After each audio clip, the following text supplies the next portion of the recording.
Mike?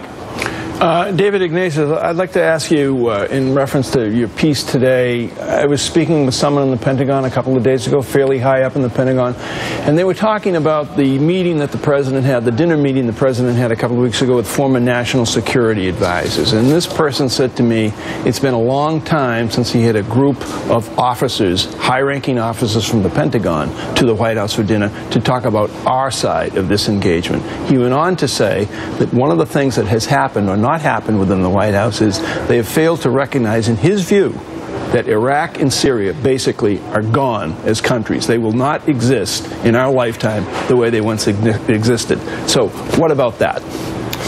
Well, I think the White House is trying to think of how to reach out more effectively across the board, the military to civilian strategists. The appointment of General Allen that I mentioned earlier was a significant and generally seen as a good choice.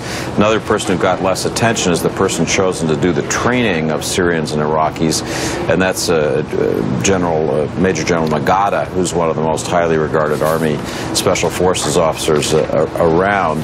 I think in a sense what you're looking at is strategy, some assembly required. In other words, this is being put together as they're rolling forward. It happens so fast. The administration was unprepared.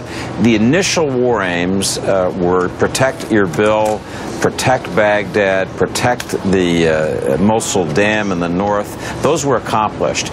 Now they're into a second phase, and I think they are struggling to figure out what are our goals, and they need help.